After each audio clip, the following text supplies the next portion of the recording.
అందరికీ నమస్కారం. ఈరోజు మనం మన సాంప్రదాయ తెలుగు కళలో చేతివృత్తుల ప్రపంచంలోకి ఒక చిన్న ప్రయాణం చేద్దాం.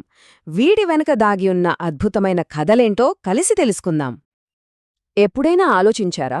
మనం చూసే ఒక విగ్రహం లేదా ఒక పెయింటింగ్ అవి కేవలం అందంగా కనిపించే వస్తువులు మాత్రమేనా?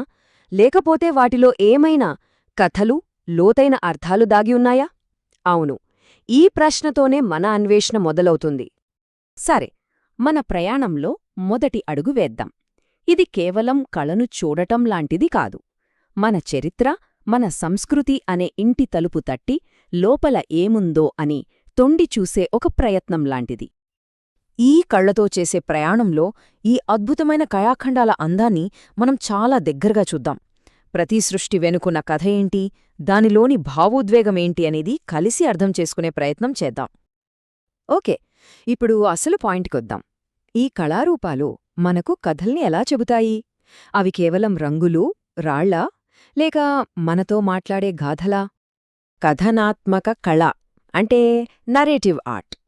దీని అర్థమేంటి? చాలా సింపుల్. కథ చెప్పే కళ. ఒక్కసారి ఊహించుకోండి, ఒక కళాకారుడు ఒక పెద్ద కథనో లేదా ఒక సంఘటనలోని ఆ ఫీల్ మొత్తాన్ని ఒక్క ఫ్రేమ్లో, ఒక్క శిల్పంలో ఎలా బంధేస్తాడో. ఈ మాట ఎంత పవర్ఫుల్గా ఉందో చూడండి. అంటే కథలు ఎక్కడనుంచో వచ్చి కళలో చేరో, అవి ఆ కళ పుట్టే ప్రాసెస్లోనే ప్రాణం పోసుకుంటాయి. ఆ కళాకారుడు వేసే ప్రతి గీత ఒక పదం లాంటిది, చెక్కే ప్రతి రూపం ఒక వాక్యం లాంటిది. వావ్! ఇది అద్భుతం కదూ! ఒక కళాకారుడు ఖాళీగా ఉన్న క్యాన్వాస్కి ఎలా ప్రాణం పోస్తాడో చూడండి. దానిమీద మొదటి గీత పడుతుంది. అక్కడ్నుండి మెల్లమెల్లగా కథ రూపం తీసుకుంటుంది. చివరికి మన కళ్ల ముందే ఒక సంపూర్ణమైన గాథ నిలబడుతుంది.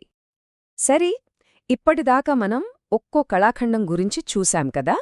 ఇప్పుడు కొంచెం జూమ్ అవుట్ చేసి చూద్దాం. అసలు వీటన్నిటికీ మన సంస్కృతిలో ఉన్న ప్రాముఖ్యత ఏంటి? ఈ కళాఖండాలన్నీ కలిపి ఒక సాంస్కృతిక వస్త్రం లాంటివి. అంటే ఒక పెద్ద అందమైన దుప్పటి అనుకోండి. దాన్లో ప్రతి కళాకృతి ఒక దారపు పోగు. ఆ దారాలన్నీ కలిస్తేనే మన చరిత్ర, మన సంస్కృతి అనే ఒక పూర్తి డిజైన్ మనకు కనిపిస్తుంది. మరి ఈ వస్త్రానికి ప్రాణం పోసే అంశాలేవి? మన శక్తివంతమైన చరిత్ర, తరతరాలుగా వస్తున్న జ్ఞానం, ఆ కళలోని సున్నితమైన నైపుణ్యం, కాలానికి చెరిగిపోని అందం, అన్నింటికన్నా ముఖ్యంగా ఇది మనందరిది అనే భావన, మన ఉమ్మడి వారసత్వం. అయితే ఈ కళా సంప్రదాయాలు, వాటిలోని కథలు ఇన్ని వందల ఏళ్లుగా ఎలా నిలిచున్నాయి? ఇది కేవలం కొత్తవి సృష్టించడం గురించే కాదు, ఉన్నదాన్ని కాపాడుకోవడం, ఒక తరం నుండి ఇంకో తరానికి అందించడం గురించి కూడా.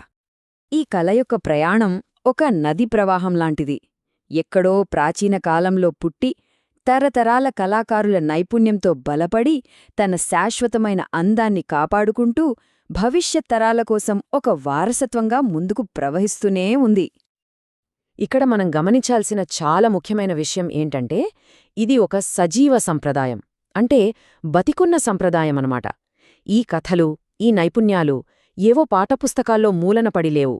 అవి ఒక తరం నుండి మరో తరానికి, గురువు నుండి శిష్యుడికి నేరుగా ఇప్పటికీ అందుతూనే ఉన్నాయి. సో ఫైనల్గా మనం గుర్తుపెట్టుకోవలసిన కీలకమైన విషయం ఇదే. కళ అనేది కేవలం గోడకు తగిలించుకునే అలంకార వస్తువు కాదు. అది మన సంస్కృతికి ప్రాణం పోసే ఒక సజీవ కథల పుస్తకం. మన చరిత్రను, మన విలువలను, అసలు మనం ఎవరమో చెప్పే ఒక చారిత్రక గ్రంథం. సరే, ఈ విశ్లేషణను ఒక ఆలోచింపజేసే ప్రశ్నతో ముగిద్దాం. మన కాలం నుండి మన కళ, మన సినిమాలు, మన సాహిత్యం, వీటి ద్వారా భవిష్యత్ తరాలకు ఏ కథలు గుర్తుండిపోతాయి? ఏ కథలు కాలంతో పాటు నిలిచి ఉంటాయి? ఒక్కసారి ఆలోచించండి.